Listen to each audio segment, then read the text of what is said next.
Hello, I am the Ronan Ball, and welcome to a twitch.tv/Ronan Pawn live stream on twitch.tv/Ronan Pawn.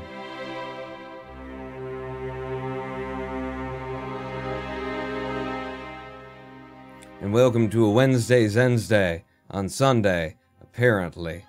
Ominous as fuck music, but it turns up eventually if we keep, like, listening.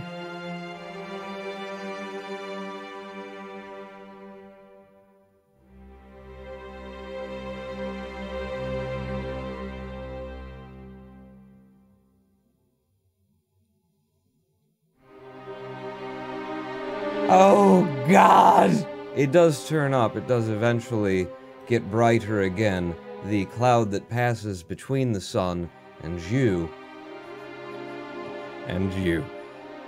The sun still exists behind the cloud. And it shall return. Give it time. Which is kind of what we'll be talking about today on the Wednesday, I guess.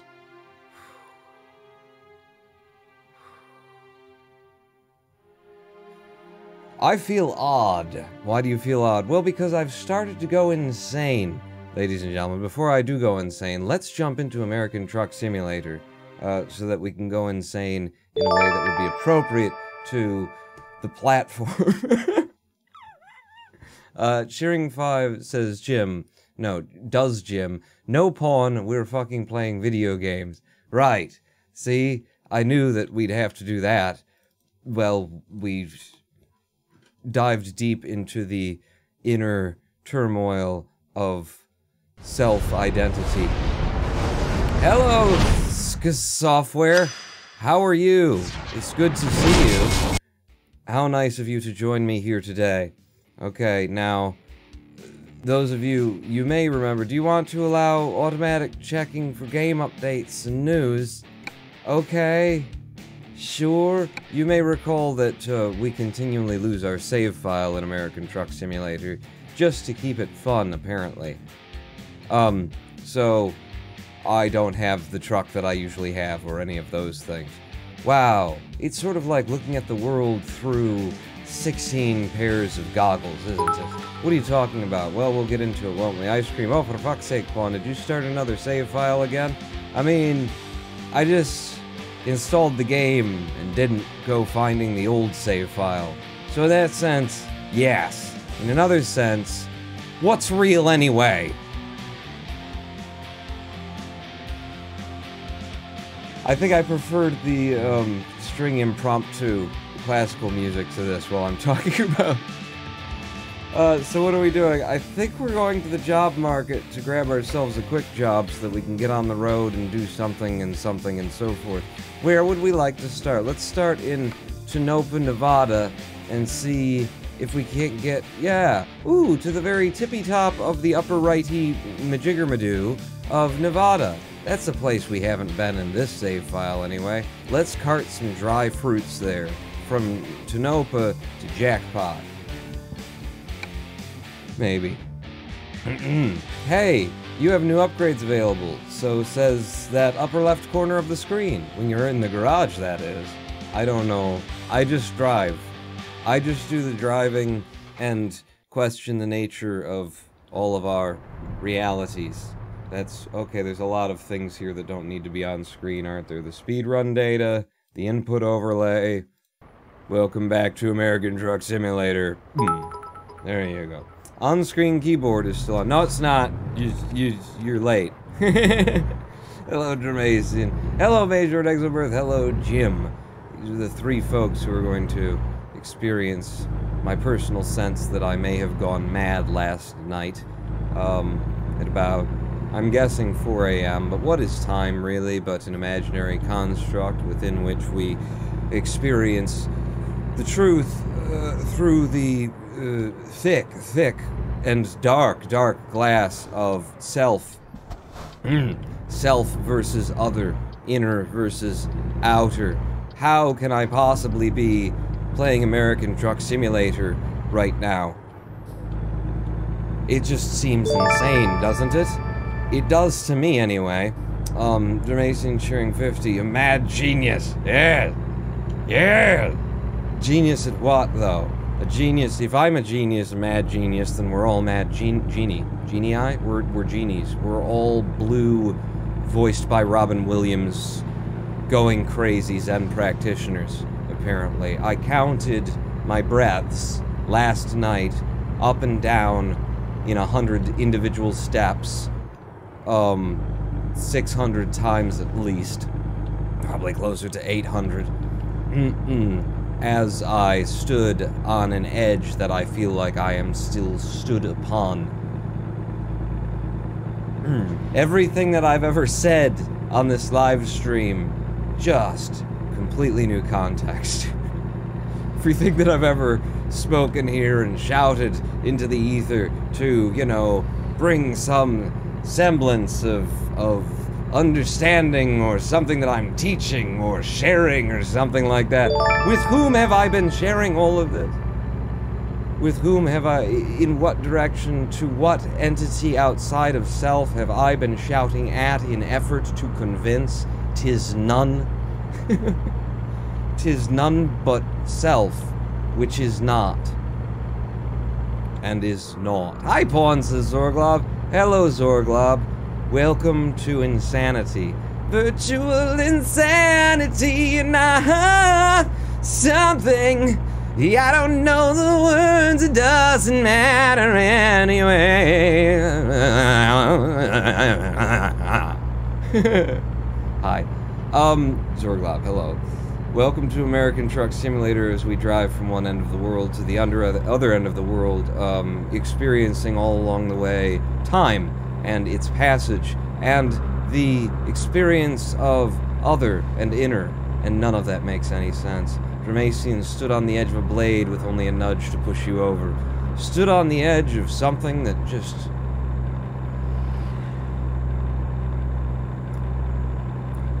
The thing is, I don't have the words to describe it.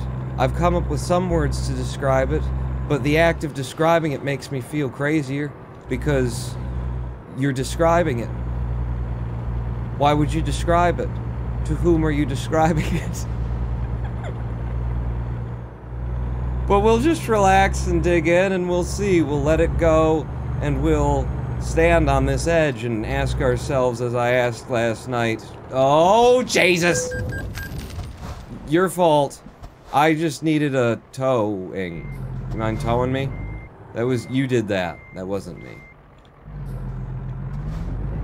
That wasn't me. It's funny. It's funny. So... Where do you even start?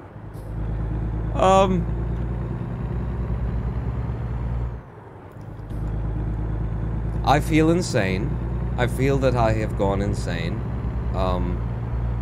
And I feel that that's natural and normal as well. You're supposed to be insane. Feel that everything is insane. It's always been insane. And really the fact that you now feel the insanity only means that you're starting to sane up. Which in Zen would be referred to as waking up from the dream that you've been living. All of the memories that I have of my Zen master telling me this thing or that thing, helping to guide me and the development of, you know, my consciousness and the practice that I asked to study with, and he is not outside, and his teachings are not outside, and that's just crazy talk, says Zorglob. Right, exactly. It is. Insane in the membrane, going insane, got no brain. Insane in the membrane. I know all of the references, and those need to go away. Once upon a time, my Zen master said to me, he came upon myself and my senior student chatting about modern music and about music in general, and doing, you know, that little thing where you go back and forth with, hey, do you remember this song? And, oh, God, those guys. And we were also talking, you know, Zen as well. I was saying, yeah, isn't it, you know, doesn't this song seem just like such a Zen song now that you've got perspective on this song? She was going, all songs are Zen, Risham, at which I can't disagree with, for a number of reasons. some of which involved me going insane last night, some of which predating that event. Can it be predated?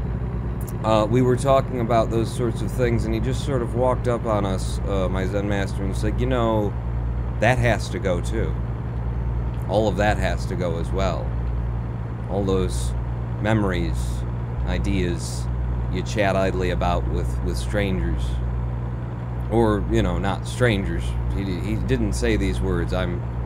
What's falling out of my mouth is insane. So, you know, believe it, for it is the truth. The end is nigh. The Lord, he comes. That's not crazy talk. This is crazy talk. Blah, blah, blah, blah, blah, blah, nya, nya, nya, nya, nya, says Major Exelberth. Well, that's maybe part of why I feel like I'm going insane, because another thing that I can tell you from my memory of events perceived through the illusion of self, is when my Zen master telling me a story where he was trying to learn, I should be going a little bit slower, he was trying to learn the sutras, or, you know, the chants that are in Zen, and having a hell of a time trying to remember the words, you know, Mahabanya Paramilta Shimgyangwa Anjaji Bosal Heng Shimbanya Paramilta Shibo.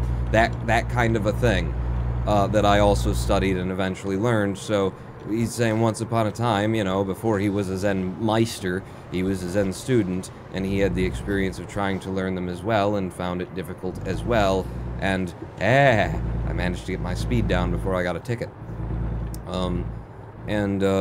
At one point, you know, he was sitting with his Zen master trying to, like, learn them, and he just went, how about this? And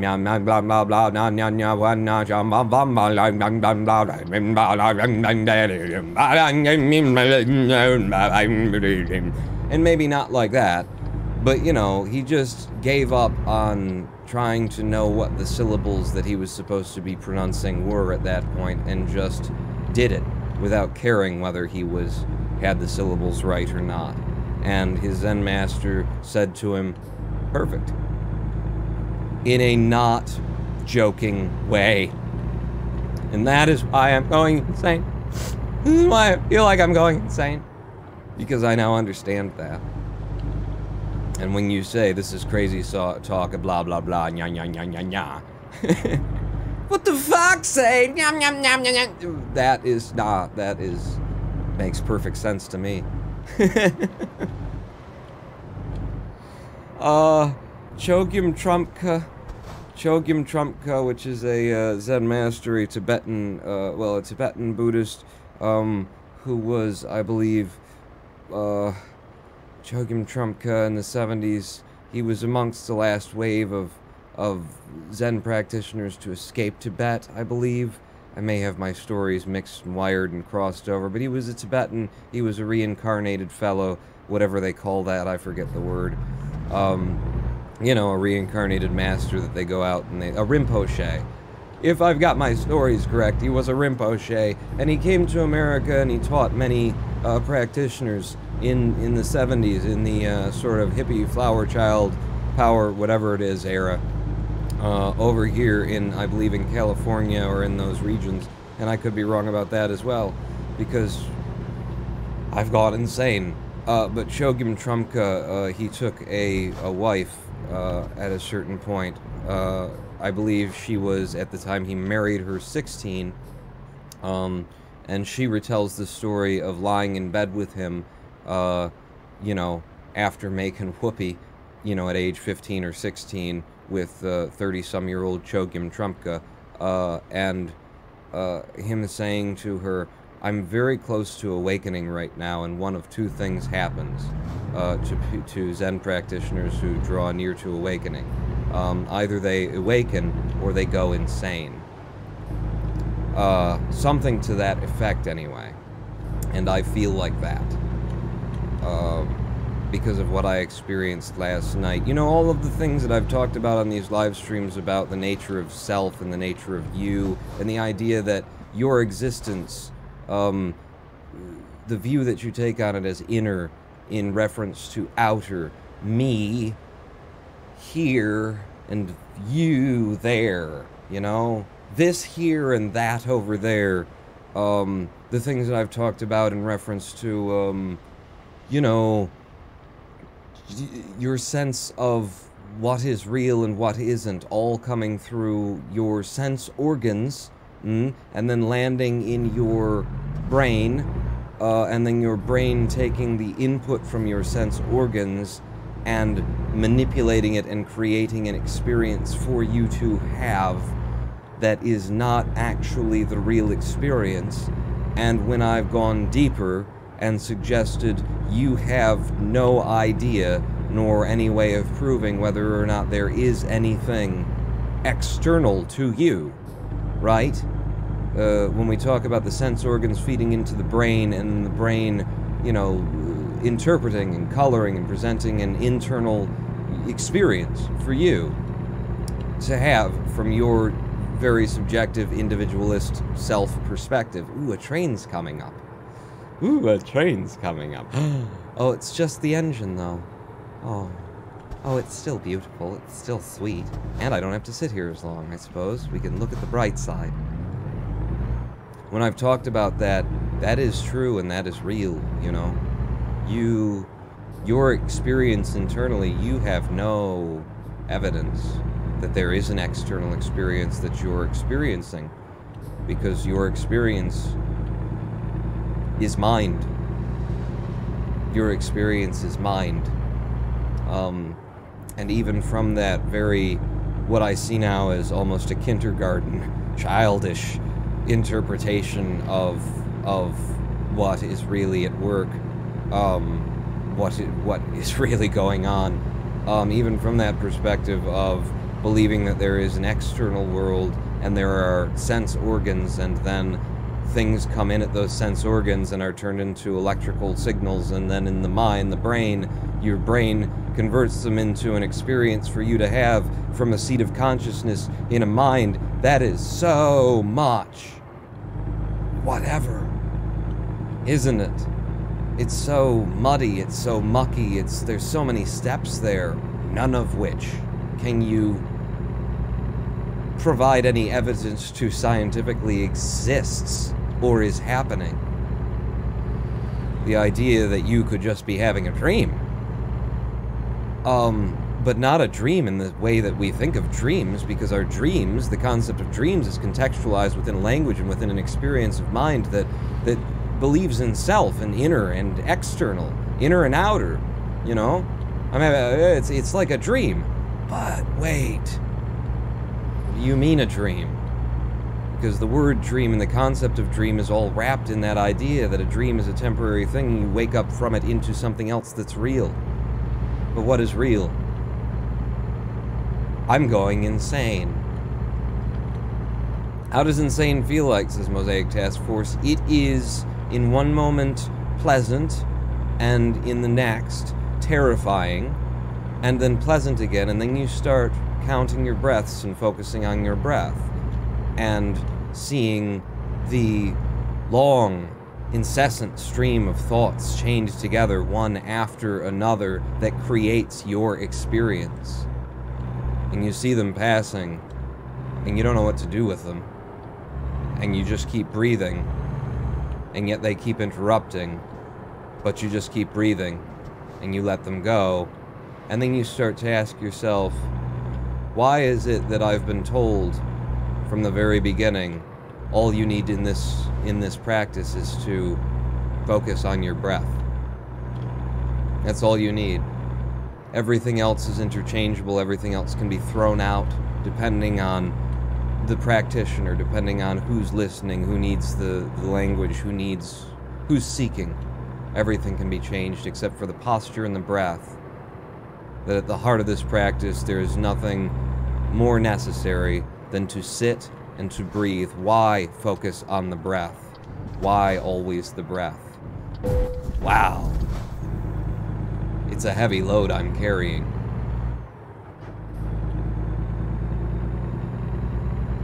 Why focus on the breath? And you find yourself, you see that string of thoughts starting up again. You start to understand why focus on the breath. Because you're stood on an edge. because you're choosing your breaths. You're choosing to keep breathing. I'm going insane. Yes, senses seem very real, but they are easily manipulated and misinterpreted. Some people see musical tones as different colors, for example, says Zorglov, yeah? Someone created this world, says Mosaic Task Force, modeled the truck, made that train arrive at just that time. Zorglov says multiple eyewitnesses will describe the exact same events in very different ways. This has been studied extensively. Yes, I remember the study where they photoshopped, they got pictures of people from their youths, and then they photoshopped those people into scenarios that those people had never experienced in their lives, and then they put those pictures in front of them and said, do you remember this? Oh, and they'd sit there and they go, huh, you know, yeah, I do remember going out on the hot air balloon with my dad. And then they'd go, that never happened, but you just believed it for a second. That's weird, isn't it? Once we took your consciousness, you know, asked you to remember something that was outside of your frame of time, and you just kind of invented the scenario in your head. And they didn't tell them immediately, obviously. They let them go on, and they asked them various questions about what do you remember from this event, and they got a lot of details out of the people who were, you know, objectively speaking, if there's an objectively speaking that can possibly exist from the man who's going insane, it never happened. But they remembered many a detail after seeing a photograph of themselves in a place where they'd never been. And you have to question the nature of your reality, don't you, with that information in tow? Does that information even exist, or is that information merely there to guide you away from your addiction to self? Who's talking right now? Who's telling you this? Who's speaking to you? Where's the you? And where's the one speaking? Cameras are consistent, says Mosaic Task Force. From within the delusion of mind, cameras are consistent. If you imagine them so to be, and as long as no one's photoshopped them, pulled them into Adobe After Effects, you may find yourself in a big city, says Ramazing. You may find yourself behind the wheel of a big automobile, and you may ask yourself, am I going insane? Watching the days go by, watching the water pull me down. I don't actually know that those are the lyrics, but it's something along those lines, aren't there? Major Lord Exobirth says, here's my take on it. Whose take on it? It's irrelevant. Whether or not there's a definite reality, what you experience is the reality you have to work with. Questioning it serves little purpose other than to make you feel insane. So long as there isn't something more, so long as there isn't some other way of perception that you're missing by being trapped within, by having been indoctrinated and having been born into a reality based on self and not self, on inner and outer. If there isn't any other way to experience things, then yeah, who cares? Let's just ride the roller coaster, ride the wave. We'll just stay with it and see where it goes and just try and enjoy it, because it's all there is, unless there is something more. Unless there is another way to experience reality that is not based on self, and unless the experience of feeling insane is merely the process by which the mind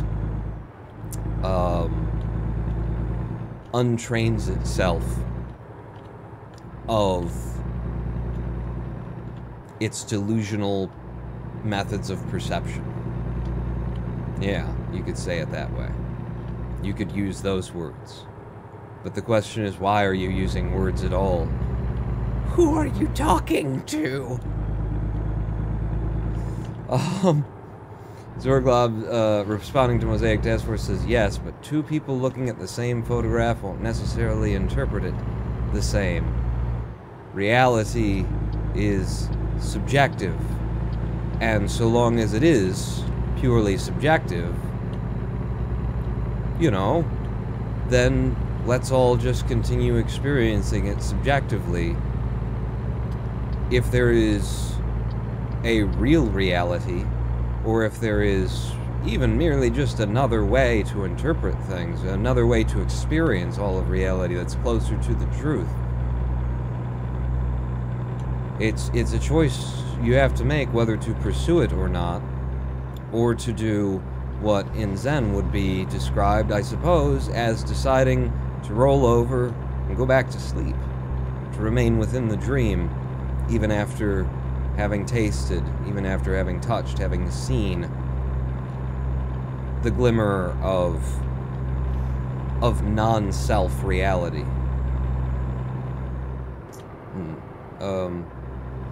I am what I remember, says Mosaic Task Force. You're going insane, too. I cannot account for what I cannot remember. Again, migraine does that. I have trust in others describing things that I have forgotten. I've lost my place in reading because I'm trying to drive too, but they are outside of my capability to change. I can learn and adjust, though, says Mosaic Task Force. I just see all of the teachings and all of the practices that I was given completely differently today than I did yesterday, in a completely different context.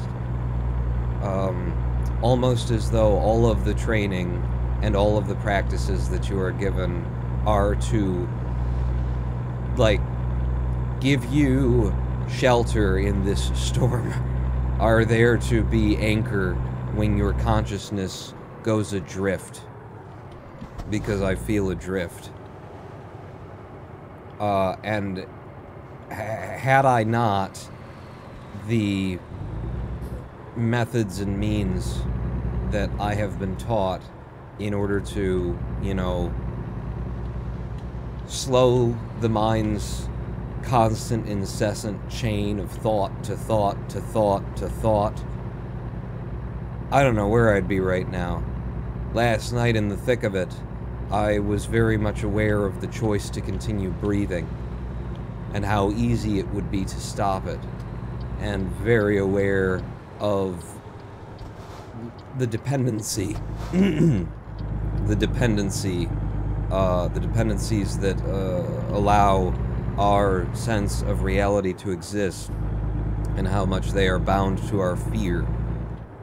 I see the Tibetan Book of the Dead differently today than I have seen it before, because it describes an existence whereby the consciousness is not bound to a physical form, is not trapped within a specific identity, and goes floating, you know, through the between stages of life and death, and ultimately will land wherever its fear drives it to, if there is any fear remaining within the consciousness. And I see that the Tibetan Book of the Dead describes not some imaginary state after death or between life and death. It describes this here and now. And the dream that you are driven in by your fear is this. This is the dream. This is where you are, based on that. And it's like getting so close to the edge of letting it go. You see over the precipice, you stand right on the ledge, but you don't have it in you to jump? Or there's something kind of communicating to you that you don't need to jump? You know? That if it takes a jump to get there, then it's not the right thing?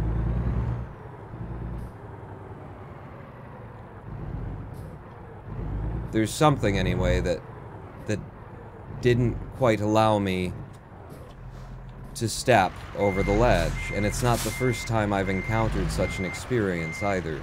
Before I found Zen, before I went into a Zen center and had any training and all that sort of a thing, I found spiritual interest in, you may recall these books if you are old enough. Yeah, I guess you don't have to be old enough for it, but the Celestine Prophecy, I'm gonna turn hard this way and swing it in, pull it a little bit further like this, and then try and straighten it out on a diagonal.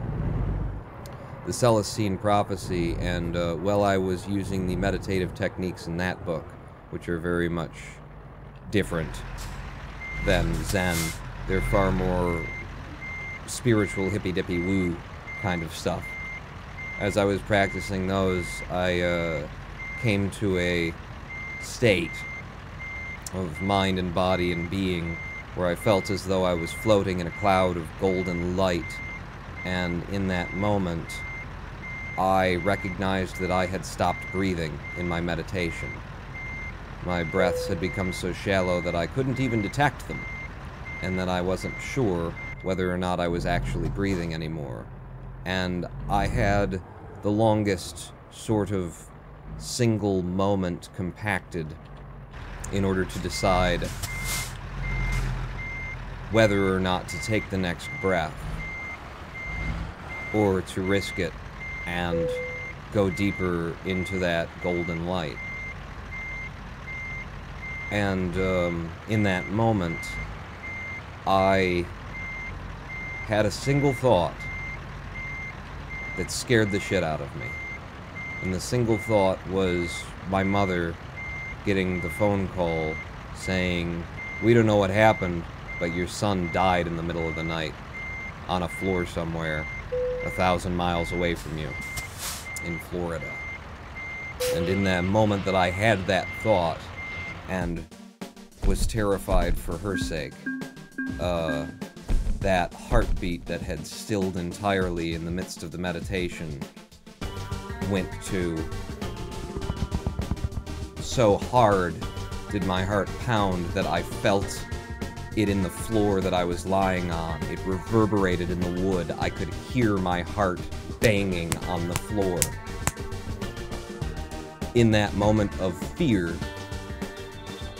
for the people that I would be leaving behind, and what their experience would have to be in the wake of realizing, of finding out that I had died in the middle of the night, the people who cared about me. And that is also part of the trap. I'm going insane. That also has to go away, just like all the memories of all the pop music. Because it's based on, it's built out of I'm separate from you. You will be sad when I'm gone. There's another teaching in Zen. Yeah, give me the longest distance I can get, I suppose. There's another teaching in Zen that says, when one awakens, all awaken. When one awakens, all awaken. And that sounds weird. Until you've stood on the edge, on the ledge. Until you've tasted just a touch, just a little bit, just out there. It's just over there. You just kind of graze it with your fingers. The capacity for a non-self existence, for a perception not built on self and other. I need to get another quick job, don't I? It feels as though we haven't been here that long. Which is also me going insane. It just, you know, points back to the concept of time. Time that makes everything feel like, okay, constant, real, good. And the more that I have done, you know, mind-altering drugs, my experience always tends to come back to a distortion of time, which points to, it doesn't feel real. It doesn't. Is it real? Is it not real?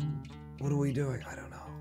Redding? Have I ever been to Redding? We're going to Redding, California, people, with some flour.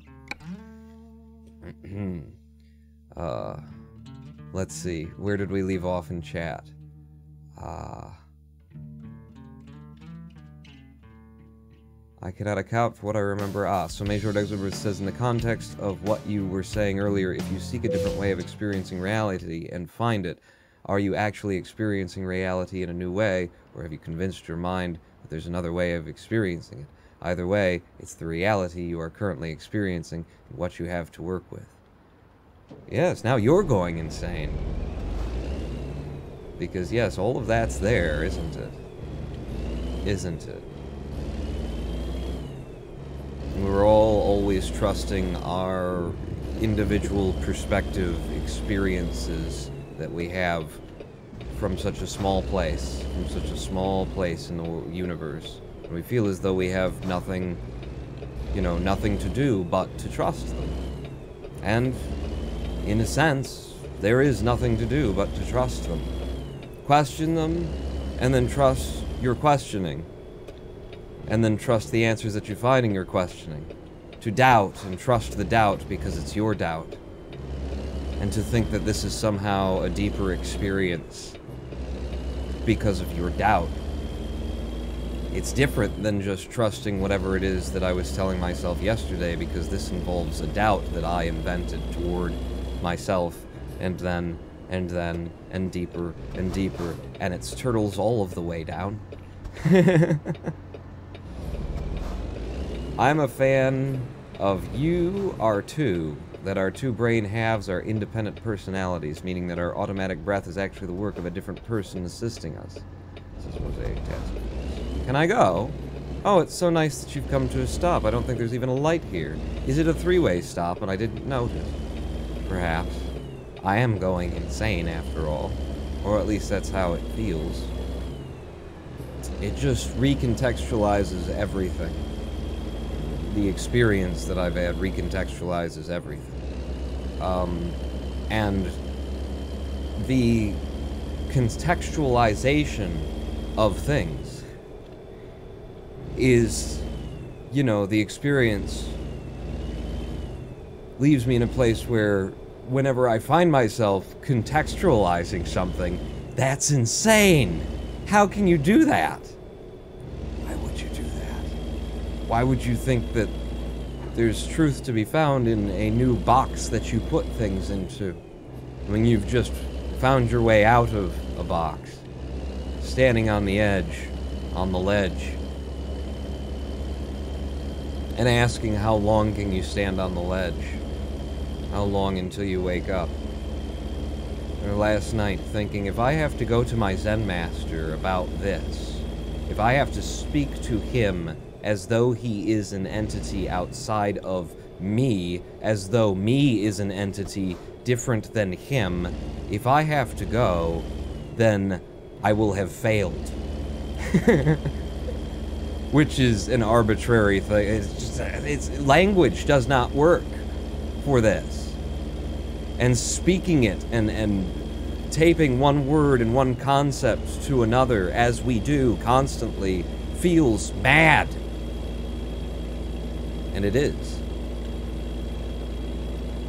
But yeah, I remember thinking, if I have to go to him and speak to him about this as though he is an external being, as though I am an internal being, then the process is not completed, and I will feel silly going to him. I will feel ashamed to go to him in a certain sense, and I will. And in the wake of what I experienced last night, I think I do have to go and speak to the external being, Paulson Sunim, about this. And I will enter into his private chambers, and I shall say to him, I am ashamed to be here. I am ashamed to be here. Because there is no me to imagine you. And yet, here I am.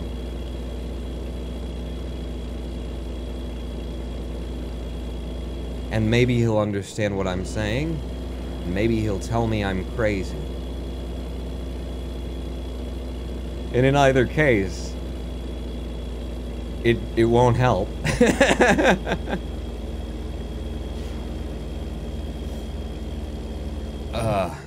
Ooh, what's coming up ahead? Oh, it's just a hotel in the middle of nowhere? It looked like a giant train or something. Yes, okay, it's a small town. Let's make sure we're not hauling ass through the small town.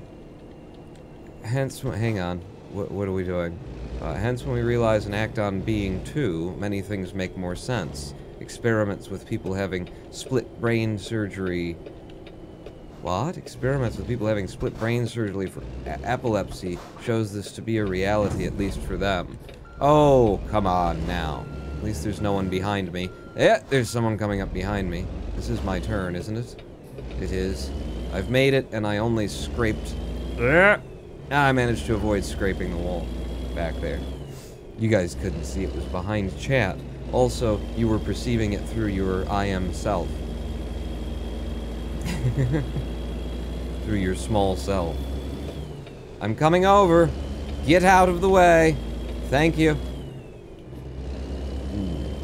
It will be a shame when you are gone, but your teachings will live on in us. This Mosaic Task Force. Will they? Is there a gone? And if there is a gone, will there be any one to have received my teachings? Are not all of my teachings something I have spoken to me in an attempt to get me here, because there is no me, nor we, but only this? It's... last night in the thick of it. Holy crap. Yeah, hi. I'm just gonna... Nope. You're... okay. Sure. Last night in the thick of it, the insanity was just the back and forth and back and forth and back and forth of it. To experience... hey, I can bypass the way station to experience existence, I don't know, in some sense without self, to acknowledge everything that I've already, that I've sat here and shouted at your faces. As though I was speaking to someone else. So often, and then to acknowledge it, experience it, and say yes. Yes. To suddenly realize that I had not believed what I was saying, at least to that depth, that I hadn't experienced it. You know?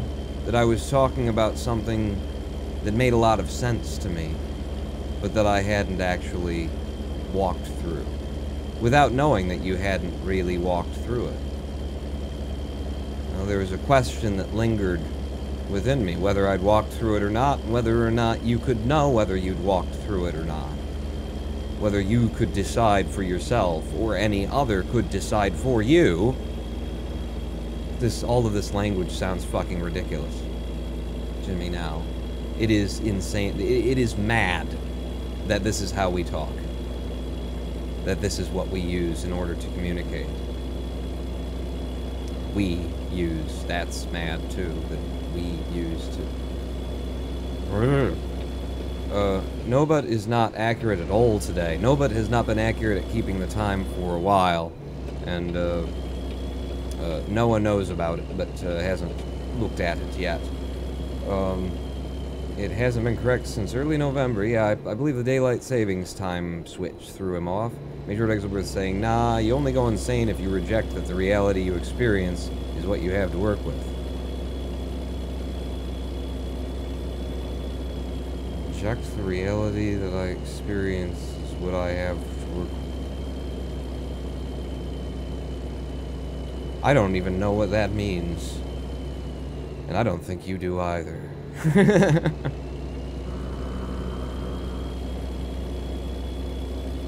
It's, it brings me back to, you know, it feels something akin to what? The last time I had a I have to speak in these languages. You don't. You could just stop breathing. It reminds me of the last time that I had some kind of spiritual experience, some kind of personal event. Ooh, I can go up to 80? Alright, let's lay into it. Because I came out of it just feeling like there's nothing to do. To do is ridiculous. To do is ridiculous, you know? Well, I was setting up for the live stream today, flitting about the green screen, which I didn't even check to see if I put it up right. Turning on the lights, getting ready to do a show so that I could talk in a language that is made of fucking bubblegum and wet dreams that makes no fucking sense whatsoever. To, you know, people who are outside of myself for a few hours. It all seemed so mad that the idea of doing things seems mad.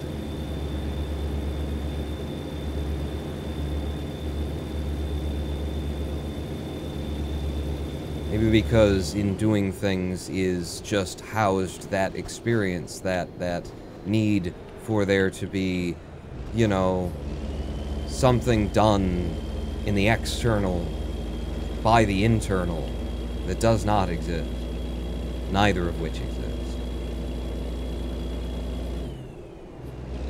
Do I recognize my experience as that of an animal with a limited brain, evolved on a planet, and so forth and so on? Or do I see my experience as a dream of a consciousness untethered, that comes and goes, that it, in one moment, perceives itself as everything, without any inner or outer, without any doing, with the perfect bliss of sort of nonness, and then later emerges into a being of self and not self. From that one consciousness of nonness emerges both the experience of me and you. Because all are one and everything is one, and there is no all and there is no I. And all of it is an illusion that the I that is not grants itself. Why? Because it's in its nature to grant it. Because it's just what it does. And that answer is not good enough. And yet, the fact that you are questioning is part of the problem. That you let the mind run free to seek these answers is problematic. Is part of why you do not see the fullness. To be the answer that makes the question disappear, as opposed to find the next answer that leads to the next question. Because all of the answers and all of the questions are just a longer strain, a longer string of your mind building on your mind, building on your mind, which is a fiction, a figment, the self, masturbating internally in an internal world that doesn't exist, with a very tiny penis that it doesn't want anyone to see. The self's cock is small. What? I found myself alternating last night between laughing profoundly at the recontextualization of everything that I had thought, you know, existed in one way, that had a meaning in one sense, that laughing and joyous and just freedom and mind expansion, and alternating between that and seeing the ontological terror of the self, experiencing the ontological terror of the self. Imagine you've got a gerbil, and the gerbil, you know, is afraid of loud noises and sudden movements and, you know, the things that a gerbil would be afraid of, that it's fair for a gerbil to be afraid of. And then imagine that you find yourself as a consciousness experiencing the gerbil's mind in its state of fear. The self, desperate to remain the self, desperate to reinforce its own existence, desperate to not die, to not blink out of existence, to not go into the nonness. Because that's what it's about, because it's a self. And of course, the self wants to preserve the self. Its existence is its definition. No box is required of language or other. And that self, in the moment that you dissociate from that self,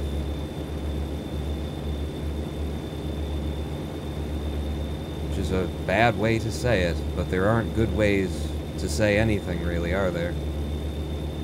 You find yourself watching the consciousness of the self in panic and terror because it is so close to not being anymore, and reaching out to anything and everything that it can come up with as a reason to continue existing, as a reason to change what's going on. Quick, stop this. We mustn't go down these paths. Think of what they will result in. The end of I am.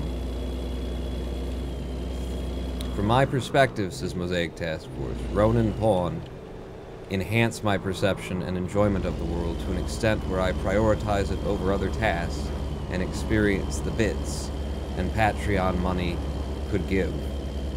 Ronin Pawn may be a figment of my imagination, but I accept you as being other to not risk limiting the will of an other in case Ronin Pawn is indeed not me.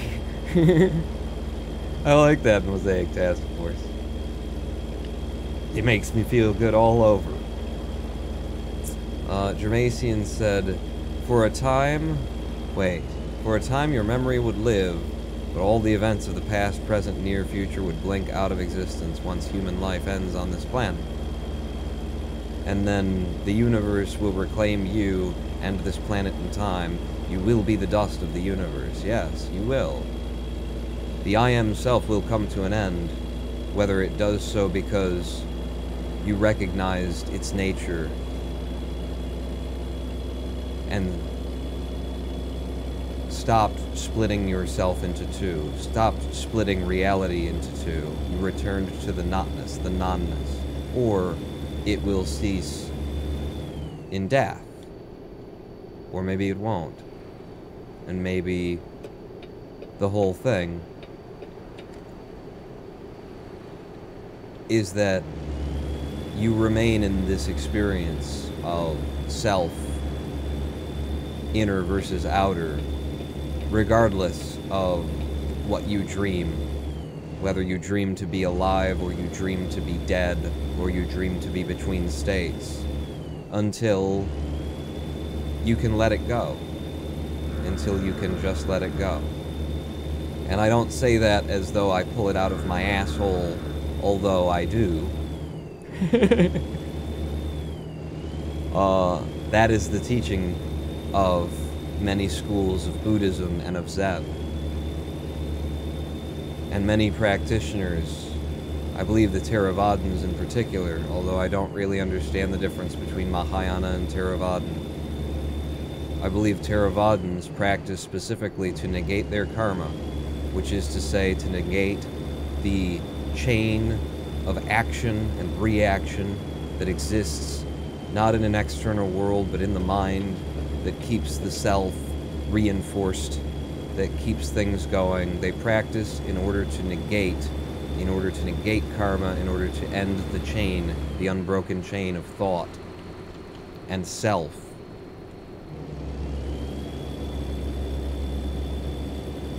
They practice to disappear, to burn off all energy, become a vapor at the end of a stick of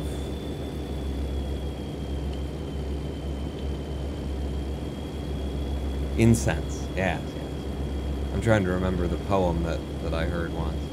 To become a vapor that burns the incense until there's nothing, until the vapor is merely carried off into the wind, and is nothing, is everything, which is nothing, which is everything.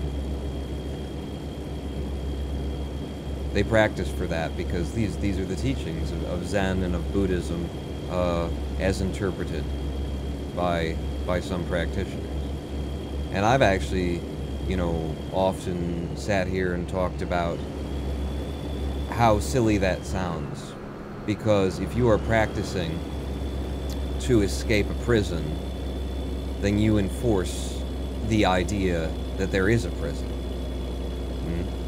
You create the idea that there is a prison, that you're trapped within, and then you reinforce it by trying to escape it. There is no prison. There is no self. There is no other, no external, no inner. There's only this, whatever that means.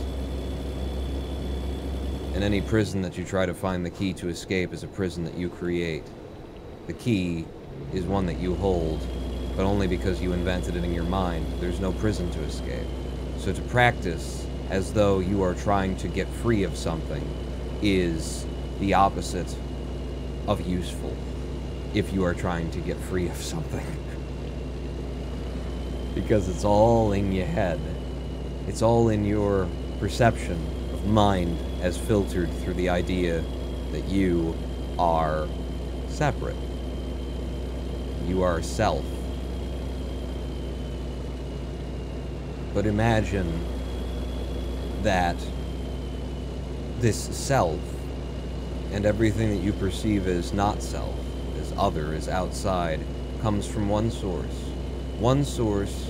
wherein there is no concept of other and self, wherein there is simply everything and nothing, wherein the unity is pureness, emptiness. Emptiness is what we call it in Zen. It's emptiness, because there's no filter through which to experience reality. There simply is. It simply is. This simply is. God, language sucks. Imagine, from one source emerges two things. Sort of like the two halves of the brain that you were mentioning earlier. Sort of like how a man and a woman come together, and in between them emerges a child.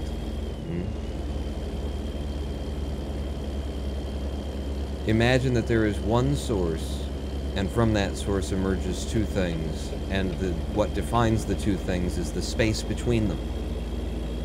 Is the idea of each of those two things perceiving itself, both of them having come from the one. Each of those two halves perceiving the other as external and perceiving, themselves as a self.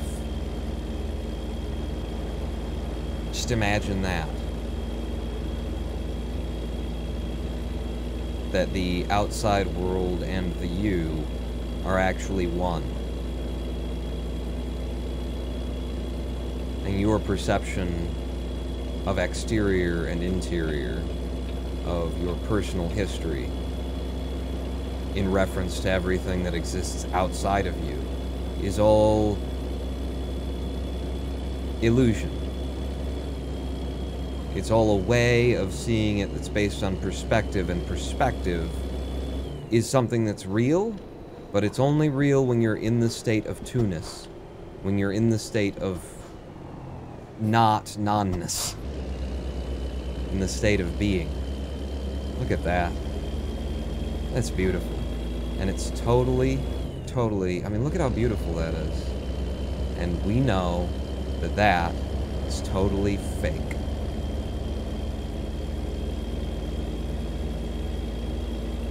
Because it's in a video game. We know that the video games are fake. We acknowledge that. The universe will reclaim you on this planet in time. You will be the dust of the universe. We need to take a live stream break. I don't know how much further we have to go to get to wherever it is we're going. Oh, you interpret the words that you say, Pawn. What does he mean when he says words? I don't know. He doesn't know. No one knows.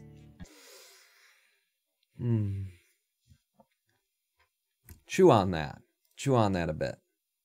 That idea that there is a oneness and that it separates into an experience of two-ness. And two-ness is real and oneness is real. And each experience contains the experience, you know. The language sucks. Language sucks. Each experience contains it. Jermacian Junior 5, 3 game hours of driving, says Jermacian. Do you mean time is a subjective concept that mostly helps to reinforce that self? Reinforces the constancy of that which we know to be inconstant? The illusion of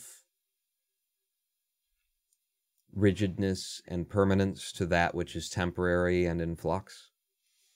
That our sense of time itself is an illusion. Is that what you're saying?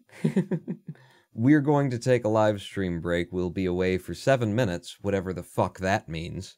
And when we come back, I don't know. I don't know. We'll keep driving in Cluster Truck, and we'll see if there's anything to talk about, I suppose. It's just so weird to even talk about it. I'll tell you what it is, though. It's exciting.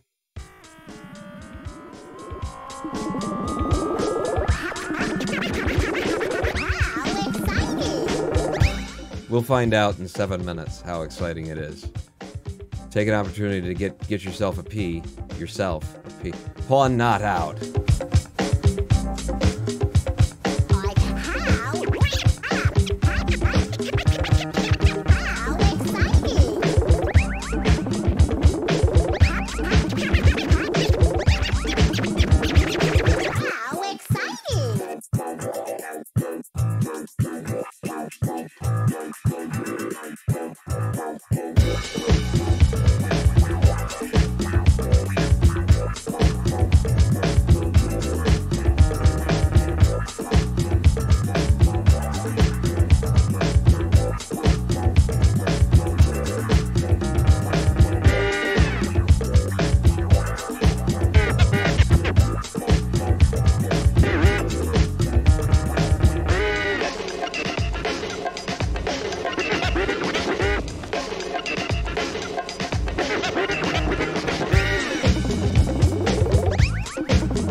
Hello, I am the Ronin Pawn, and welcome back to a twitch.tv/Ronin Pawn.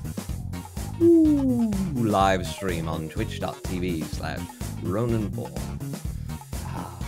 Thank you for inspiration. It is time for me to sleep. The world needs to have an update cycle without me affecting it. And the Major Exorcist says, I think you mean world mosaic. Ooh. What are you teaching me? What am I teaching myself? Welcome back to a Wednesday on Sunday because my mind has been blown and I know not what to trust. Let's get back into American Truck Simulator and talk about The Matrix. There you go.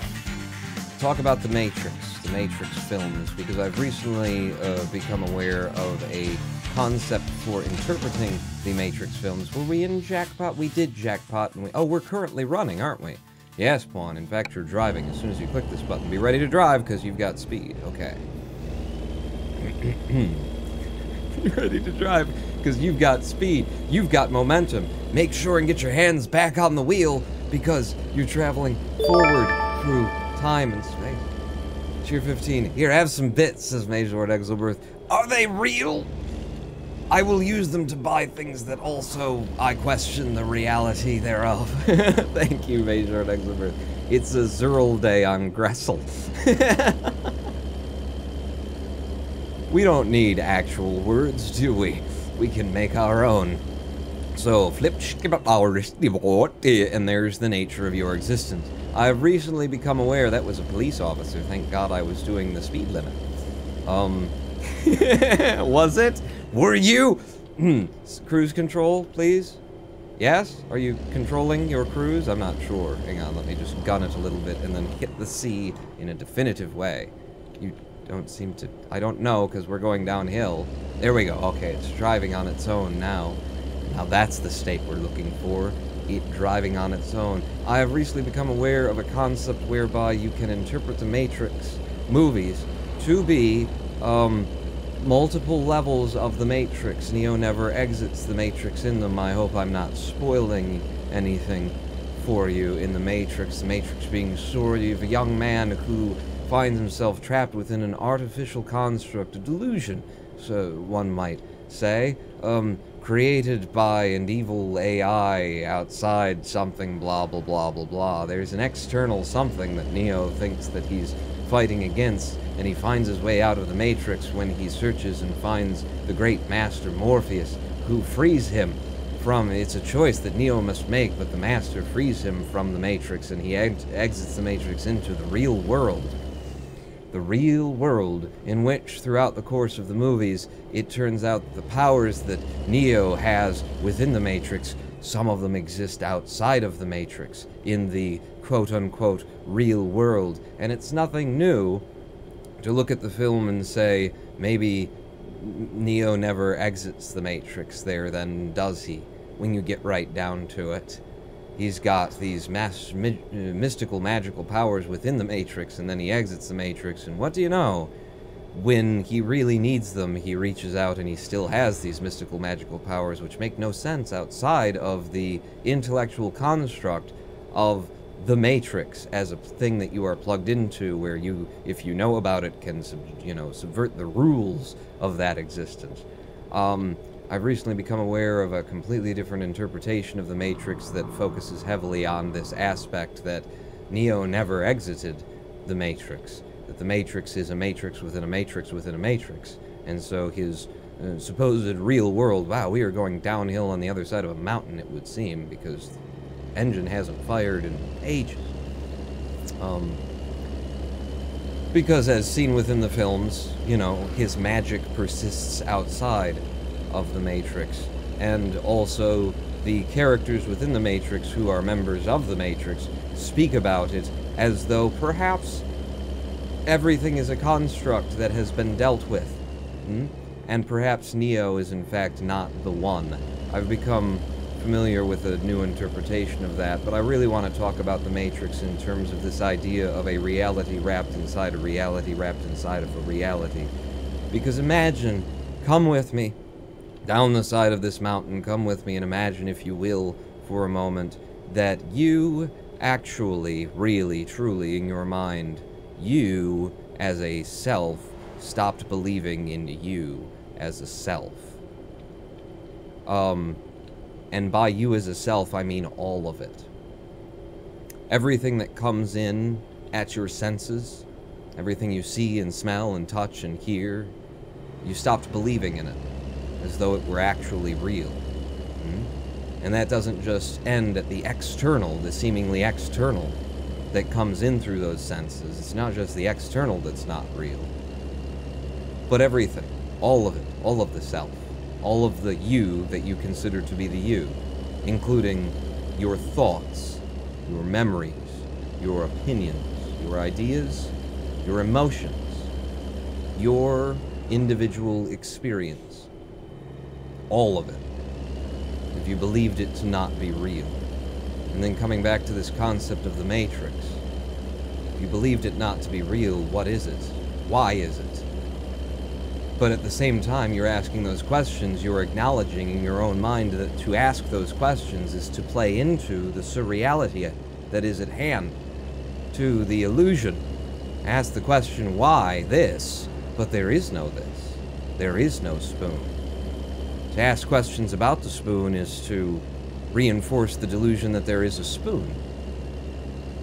Except for the spoon is everything, including you, including your identity. And one of those questions that will come up as the self desperately tries to reassert itself and to cling to the idea that, no, I'm real, is, what are you escaping to?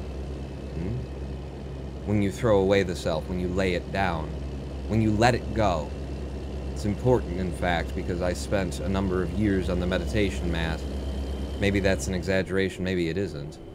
I spent a good long time on the meditation mat trying to throw away the self, trying to get rid of it. And I need to make a distinction just in case you exist and are hearing me. I should make it a distinction for your benefit, that you mustn't try to throw away or discard anything. Because as I have noted, if you are trying to escape a prison, you believe the prison exists. And that's the problem. If you are trying to throw away the self, then you believe the self exists, and that is part of what is the problem. Oh my goodness! An officer actually standing outside the vehicle! I don't think I've ever seen an officer stood outside a vehicle pulled over. I don't recall it anyway, if I have. How interesting, this illusion today. New things are emerging. But that thought will arise from that position if I, am trying to lay down the self, if there's something wrong about this. Why is there something wrong about the illusion that I'm into, This illusion that exists is something, what am I trying to escape to? And therein enters this very strange, let's reference pop culture media movies in order to, better understand our spiritual zenness. Therein comes the Matrix. Because that question is a question that leads you to another layer of the Matrix. You escape from layer 1 of the Matrix in order to occupy the next layer of the Matrix, from one illusion to the next. The illusion that there's something to escape, that you've escaped it, and now what? And how many turtles are there, really? Going all the way down. Lights? Lights. Hello, unexpected Zen Pawn, says Hologram 1. You just have a fetish for trucks at the moment, don't you? Whether I'm clustering them or driving them, whether I'm hopping from one to the other, or whether I am imagining myself on the exterior of the trucks, jumping nimbly from one to the other, or I am imagining myself inside the truck, steering it, driving it, and choosing where it goes. Yes, I do seem to have a bit of an addiction to trucks. Whatever we decide the word trucks means in this sentence.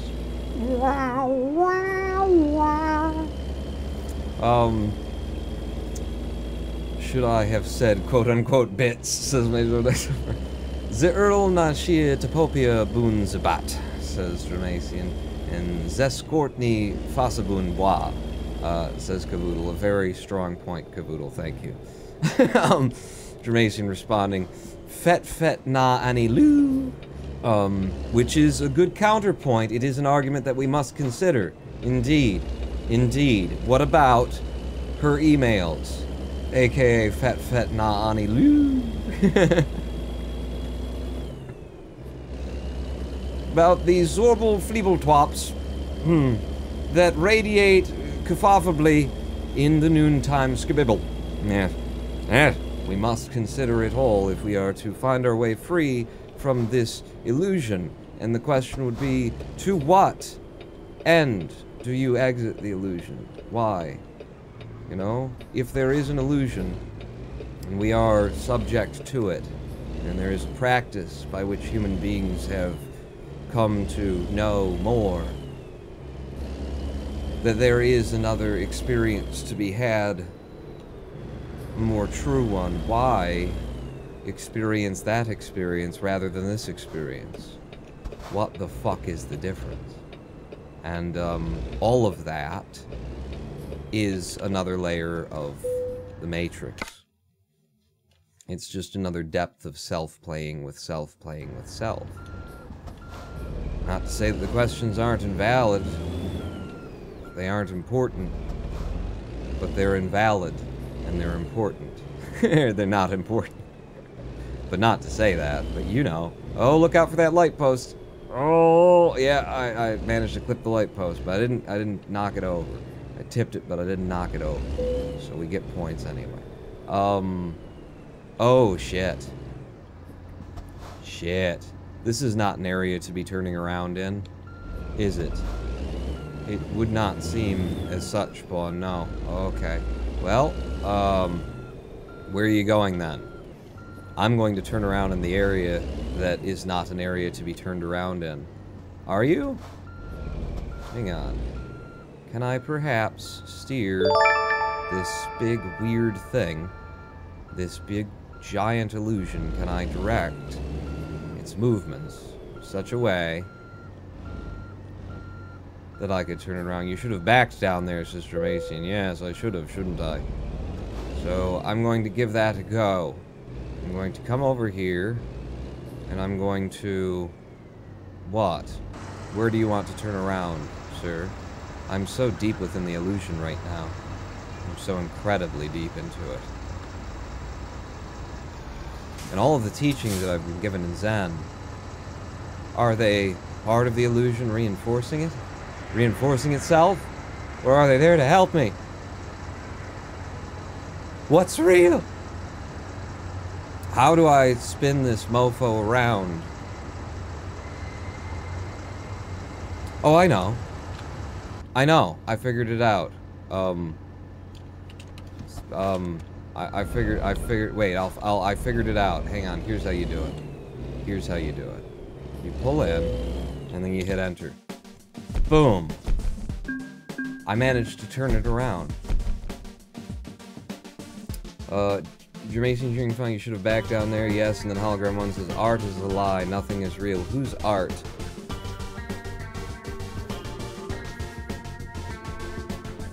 What isn't art?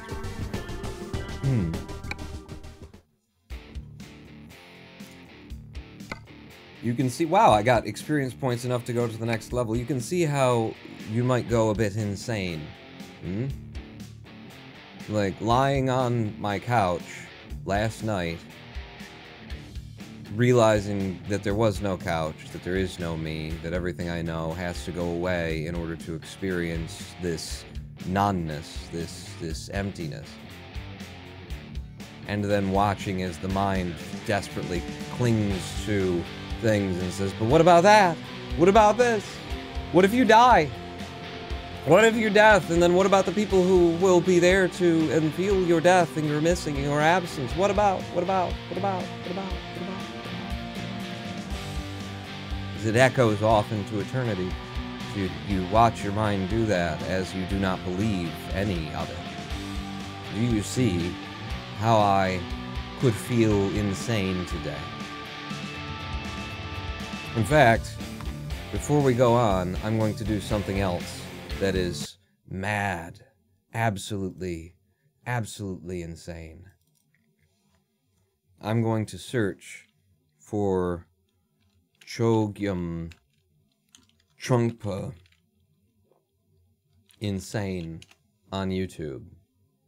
Crazy Wisdom, Dharma Ocean, looks like a video that you can rent on Amazon. Shall we rent it and watch it? When Crazy Wisdom goes crazy, is Chogyam Trungpa a good role model for Vajrayana? Do I know what that word is supposed to be? In the West. Oh, wow. Dzongsar Jamyang Khyentse Rinpoche, who has been the leading advisor steering Rigpa during its recent crises. What the fuck? Wow.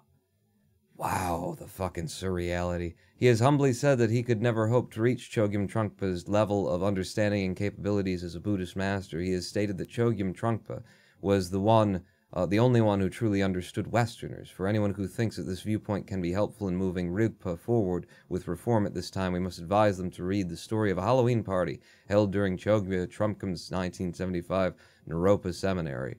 Oh, are we going to take one instance out of a life and twist it to be the evidence that there is no virtue or value to an individual's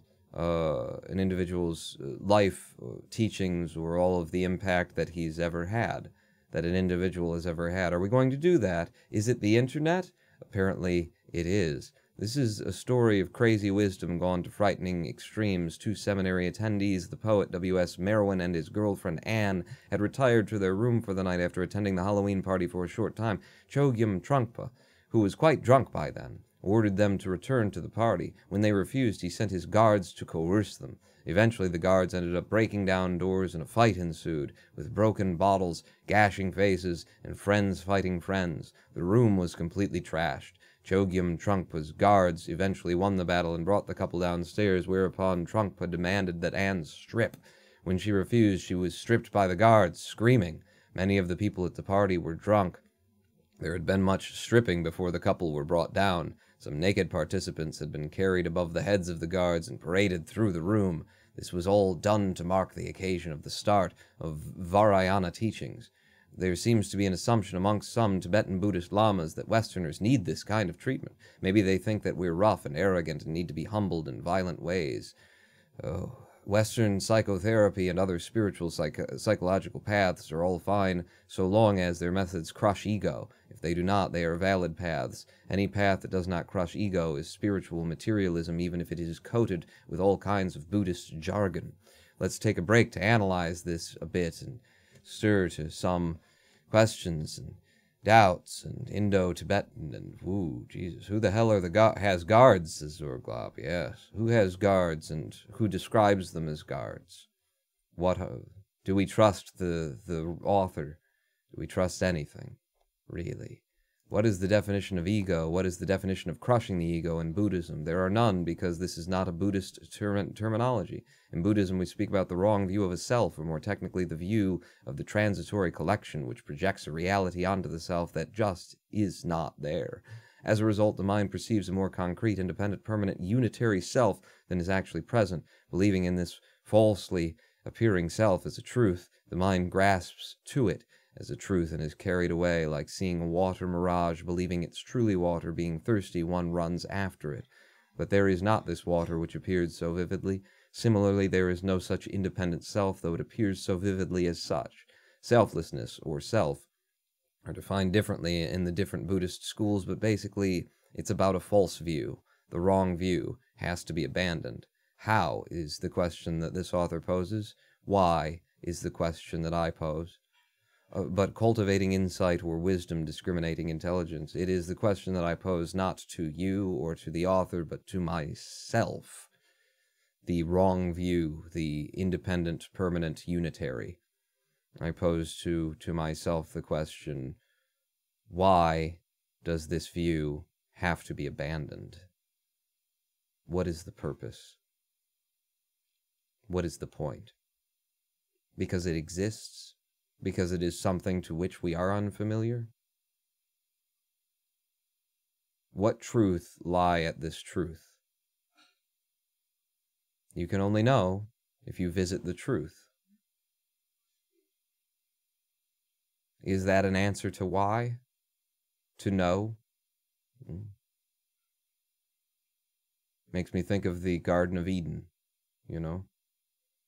God creates everything, creates man, creates woman, and then in the middle of this supposed perfection, places a tree of the knowledge of good and evil, and says, so long as you don't eat from that tree, everything will be hunky-dory.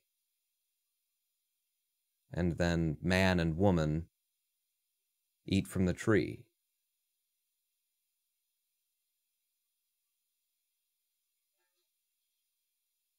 Do we have to visit something other than the mirage just because it is there to be visited?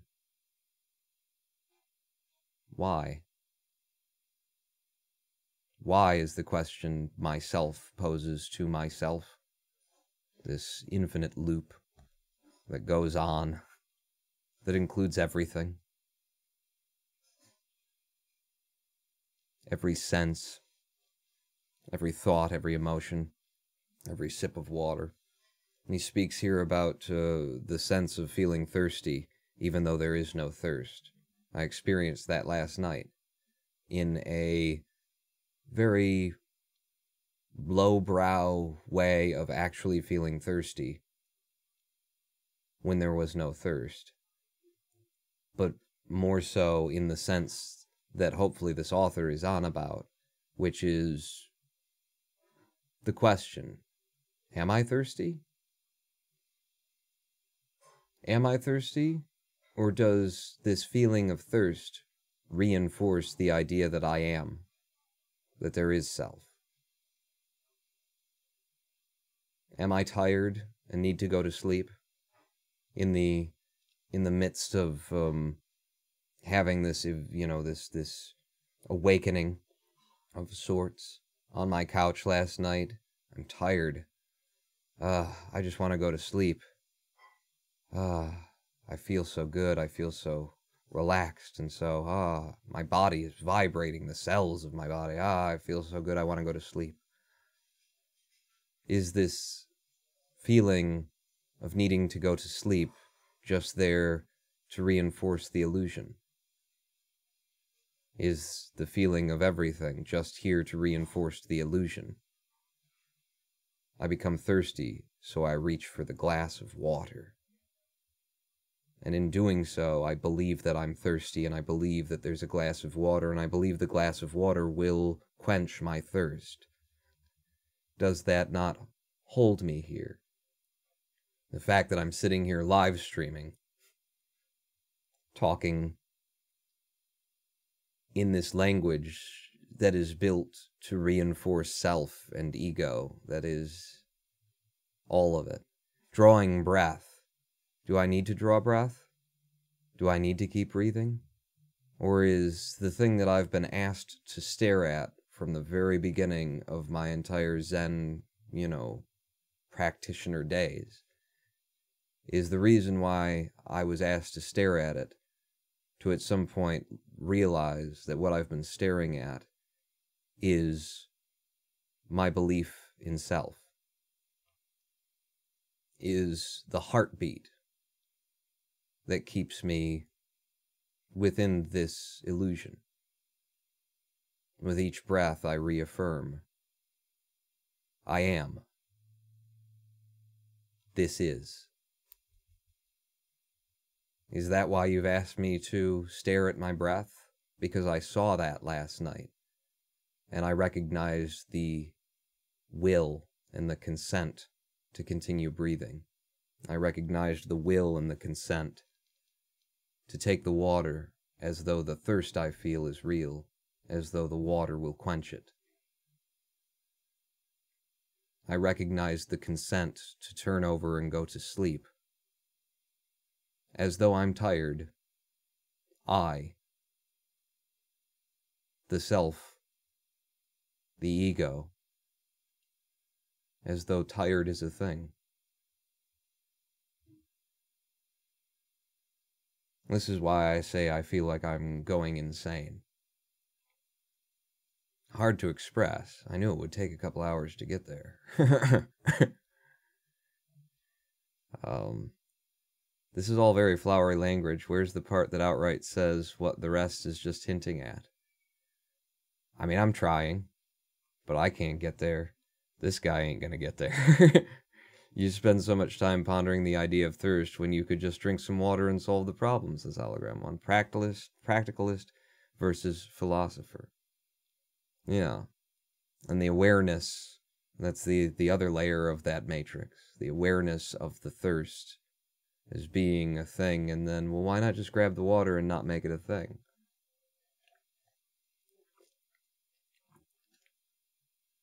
It's what we've been doing since day one with everything. Trusting the I am self, reinforcing it, believing in it. Do you keep reaching for the water? Do you keep believing that you're thirsty? Do you keep drawing the breath?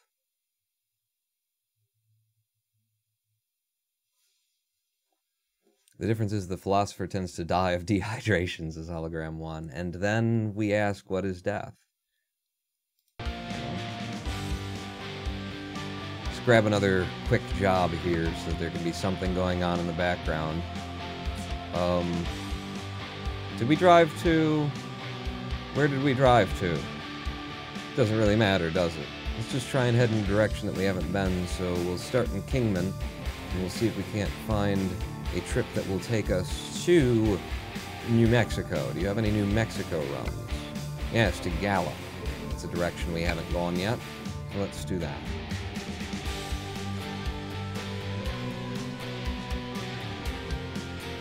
It's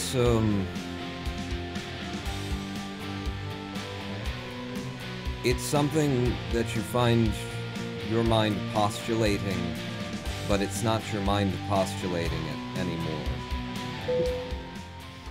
It's when it becomes an experience that you've had. Not a question that you've thought about, but an experience. There's something... You know that the solution is not to keep asking the question. And you've been given means and methods by other men outside of you, by other people. But when you question everything, you find yourself sitting there looking back at everything that's ever been, everything you've ever known. What did I get stuck on? Oh, behind me. There's a bit of something behind me. Back it up. And then at the very least I can just go a lot faster and rip the light post off the pole. If nothing else. Swing a little bit wider. And then come back. Go! Come on. Come on! Just wiggle you free. There we go.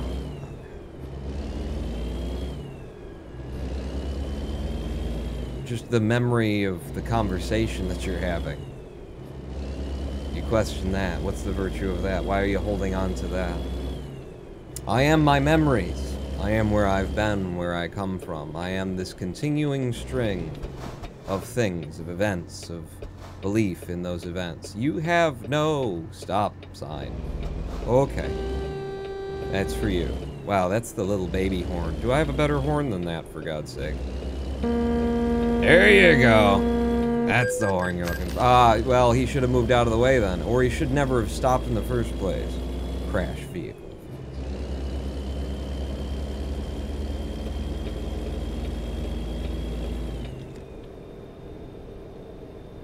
And you stand on that edge, and you acknowledge that everything is an continuing reinforcement. Just another reinforcement of the self, just another reinforcement of the delusion, another one after another one after another one. Talking about it, asking about it, questioning it, thinking about it at all serves the purpose of making it real, holding it together.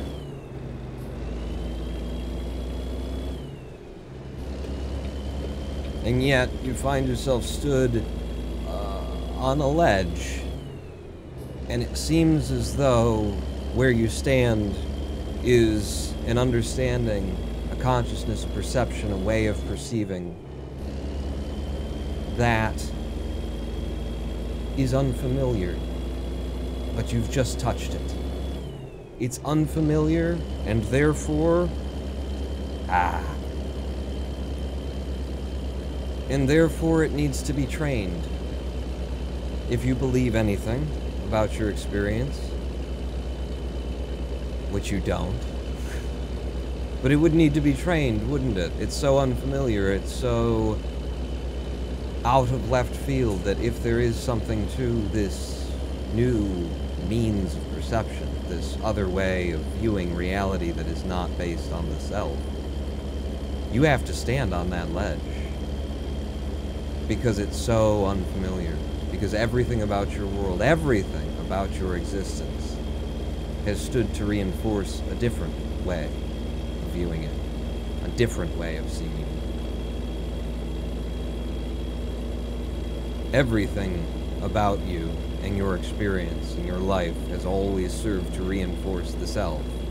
And then you glance a way of perceiving reality that isn't just a reinforcement of the self.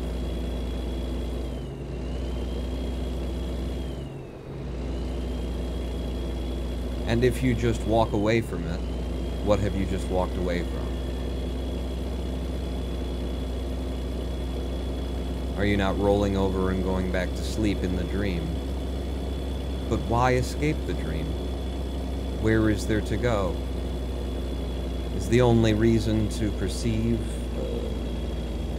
this other consciousness, this non-self, this nonity, this emptiness, is the only reason because it's there to be experienced? Or is it an escape from something? And if it is an escape from something, then it's already flawed.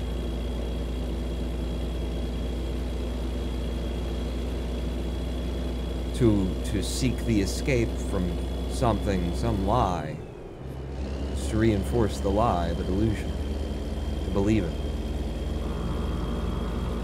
How can our experience be a trap? If it is a trap and we escape it to some other experience, how would you know that that's not just another trap? And in the framework of Tibetan Buddhism, life, death, the states in between life and death, I'm hoping there's nothing to my left there. That is exactly what Tibetan Buddhism describes in its Book of the Dead, flitting from one false reality to the next. The most usual way being to die. You die, and then you flit from that false reality to another false reality. From one self to the next self. And whether death is involved or some kind of enlightenment that frees you, aren't you just flitting to another version of surreality? Flitting to another self-enabled existence?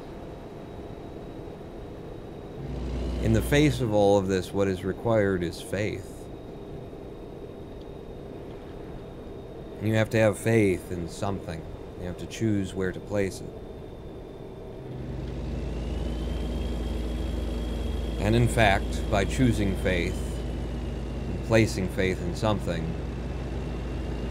you are choosing to believe in that which you do not believe.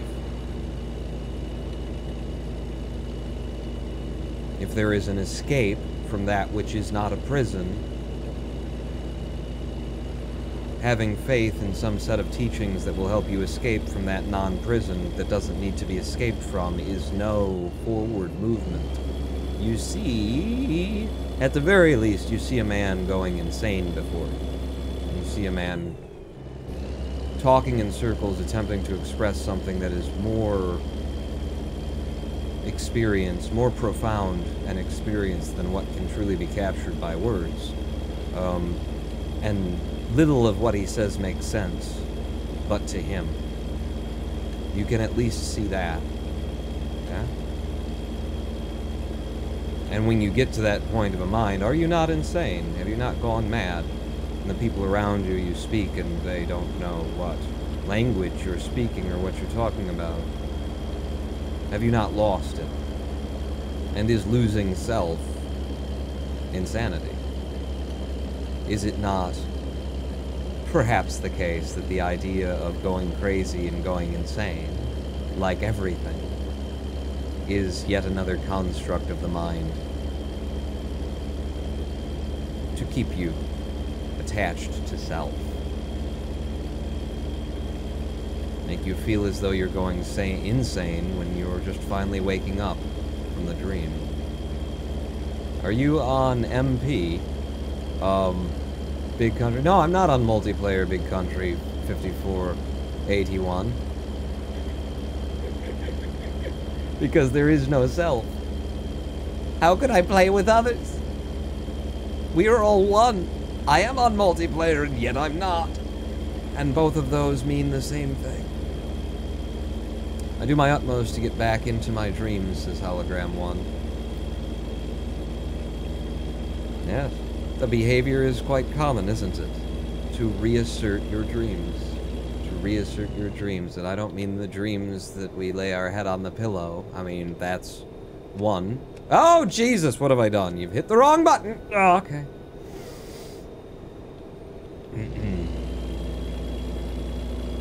I mean the dream of our reality, to reassert it even when we find cause to question it. To jump back in. Choose to believe. Choose to have faith.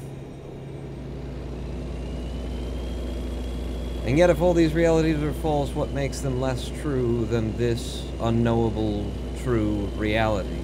There's Hologram 1. Also, how many brownies have you had today, Pawn? None today. None today, and I had just a tiny chunk of one last night, which absolutely brought this on. I had a chunk of one, and it made me tired, and I went to sleep. And then I woke up in the middle of the night, and did not so much have these thoughts. These thoughts I am creating in order to express the experience that I had, while watching the passage of other thoughts, and while breathing and focusing on my breath and watching my breath and questioning my breath, and the questioning being also thoughts and also delusion. All of them. The laying head on pillow dreams are exactly the ones I mean I try to reassert. No, I know that that's what you mean. I get that. But we all also reassert all of our waking dreams constantly. That much is obvious to me after the experiences last night. And it really is, it falls in the category of things that I have been taught long since, things that I have come to believe to be true, some of which I have come to know through my own experience predating this last experience. Oh, I feel tired just being the self.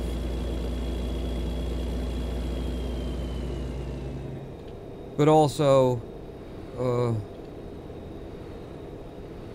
the words that I use are inventions of the now, of this moment, to try and describe something that was in retrospect.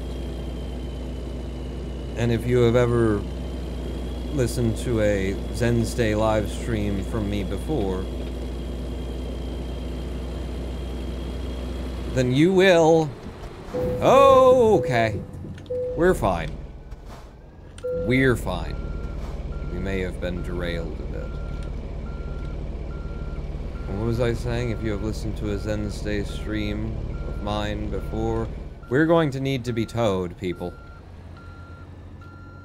We were definitely derailed in all of the ways. And you know, it's very important. It's very important in Zen. to drop it, to drop what you're talking about, to drop what you're thinking about, to let it go, to acknowledge it and then let it pass, to let the thought come in and not feel obliged to play with it, to not identify the passing thought as self, to not see what you are thinking as you thinking it, to take some of what you apply to the external world, in that it's passing, it's changing, it's momentary, and apply it to your internal world as well, because there is no difference. To not think that the cloud overhead is a cloud that remains and that keeps its form and that travels across the sky and stays exactly that way forever. The way that you think your thoughts are, the way that we, at least in the way that we engage with our own thoughts, our own ideas, our own minds, does reinforce that idea. There you go. What? Oh, my parking brake's engaged. Well, I didn't put it on. You guys did. I've got a little bit of damage, but I don't mind it. Hey, my truck is a quick job.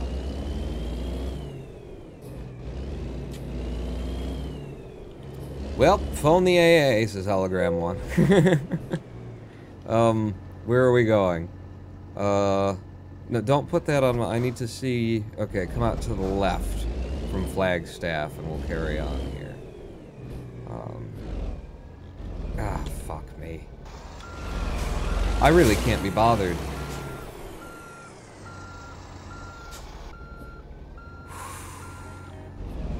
Yeah, I know. I hear you there. Trailer damage, 2%. I don't care, I'll just wiggle this back and forth until we manage to squeeze it past.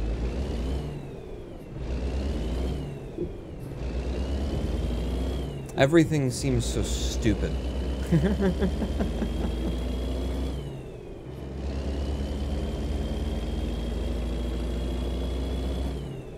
I can't imagine how or why my Zen master, you know, teaches. Teaches what? To whom? About what? So much of Zen, so much of the teachings is, you know, just do what's in front of you. And there's a new context to that for me today. Just do what's in front of you. Just do it. And be completely one with it. Just throw yourself into it. And today, for me, that context is because at a certain point you will recognize how ridiculous all of this is. And you will feel no reason to continue with anything. Maybe even your own breaths. Come on! Come on! Where you at? Where are you at? Alright. And on that day, you will need something. You will need something to cling to. You will need a teaching. You will need something to give you reason to carry on. Yes, the Zen is a bit... This Zen is a bit more just drink the fucking water. That's the teaching. And the virtue of that teaching is, you know, just meet everything as it comes to you and don't let these thoughts that constantly reinforce the self, you know, become your reality. Because they're not, you know? You don't need these thoughts and these opinions and all this stuff getting involved. But I feel today as though a new layer has been peeled back, and it is deeper. The truths are deeper than they've ever been before, and they make me challenge and question everything. And they make me challenge and question the virtue of the teachings themselves, and whether or not the teachings fall away, because the teachings are also a delusion of the self. The Zen is also a delusion of the self. Construct that reinforces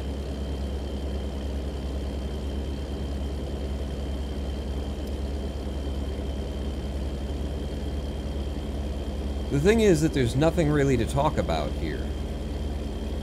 And yet here I am talking about it. Because it's what I do. Because that's what we do on these live streams, we talk. and we use words to communicate. All of it just seems so ridiculous.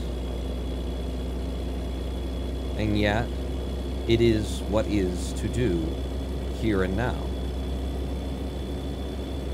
I love the idea that there is a God and a heaven. There's a bunch of monks there, still insisting that it's all an illusion, and God's just like, dude, what the fuck? I'm gonna try and imagine that now. This isn't real! And God's like, come on, guys. In which case, I would find myself siding with the monks.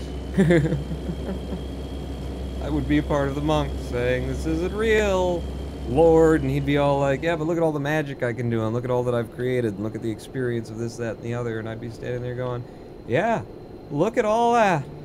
Look at all that.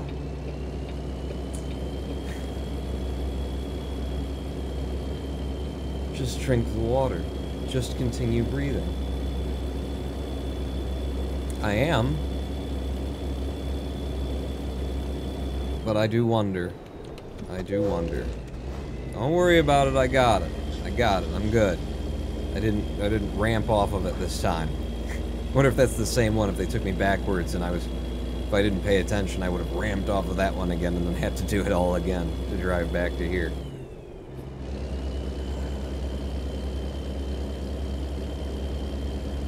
This profession of live streaming is not conducive to Zen practitionering. You know, there's a reason why monks sit in monasteries and, you know, meditate, and go up to mountain hermitages and meditate and keep their lives simple. And it has everything to do with this kind of line of thought, that necessarily, like, if I'm going to do this job where we come here and we talk, this job, this profession, where it's all about speaking and thoughts and ideas and all of these things. You know, the last live stream we did was all about the racism that's out there in America, and that's all judgment of an external, outside people, and it's real and we need to address it, and it's monks do not go down those paths, because there is a reality. The way that you would look at it is that there is a reality to the illusion, and so long as you are playing with the illusion, then there is that reality to be considered, the reality of the illusion. But there is another reality beyond the illusion that is something else, and monks go to the mountains and sit in hermitages and meditate and withdraw from the comings and goings of that reality in order to, you know, pierce through to the other one, in order to let that reality go. The other one. The other externally existing reality. We're driving into the sun now. This is lovely. This is beautiful. To be honest, just shut up and take your 72 virgins, says Zergla. To be honest, said Hologram 1, if I went to heaven, especially Christian heaven, I'd be kicked out pretty quick for calling God on all this bullshit. Also, Christian hell must be really effing awkward because Hitler was there, but so will all the Jews. So Hitler will be there, but so will all the Jews. I don't know about that, but okay. Like, I get what you're doing there with, like, yeah, certain Christian heavens, yes, I get you. The heretical Christian heaven, the Christian that doesn't acknowledge that, you know, their religion is birthed out of Judaism, and yeah, I get you. It's funny. It's a good joke. Now I've explained it and taken it apart, it's less funny. You're welcome. Major Eisenberg says, here's a thought I had last night. Well, were we all awakening at once? Does my life have any purpose? If so, should it? If not, should it? Then I shrugged and played some Opus Magnum because the answer was irrelevant. See, and that's sort of, I mean, that's not a bad description of how I feel in the wake of the events of last night, if there is such a thing as last night or events. I would say that it's not a bad description of how I have, you know, viewed my life to this point. You know, since the Zen Center and unto now, how I have sort of viewed reality. That, yeah, like, does my life have purpose? If so, should it? If it doesn't, should it? And ultimately, what does it matter? You know, these questions are just silly anyway. And that is strong. There is truth there. There is strong truth there. That I have operated on, you know, for quite a while. That, you know, the questioning itself reinforces the illusion. Reinforces the idea. Like, the problem is the question. And the only answer that will do is that which makes the question disappear. I get to bypass again? Yay! Thank you. And so asking the question and being, you know, dragging yourself down into all these little whirlpools of thought, what purpose does that serve? And it's all just sort of been recontextualized. I'm running out of fuel and should find a gas station. Thank you for telling me. It's all just sort of been recontextualized in the wake of the experience that I had last night. I need to move over and I need to get off at Gallup. If there is an exit for Gallup, I'm not seeing it yet. Maybe at the end of town. Yes, and then we'll go left. So we'll get off, and then we'll go left, and then we'll end up at a gas station. We'll be able to recharge. We'll also be able to take our second live stream break. This live stream. Ooh. Ooh. The nest of thoughts. The nest of thoughts. Ooh, I've got a green. Go, go, go, go, go. This is a weird one, he thinks. And then he thinks, is this, are other people enjoying this? And then he thinks, what other people? What is enjoyment? What are you doing? Why are you here?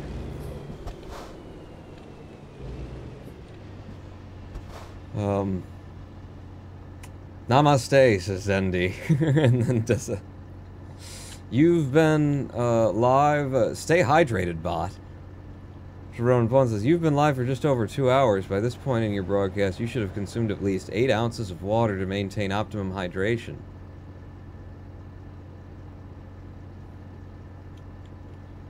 Am I thirsty?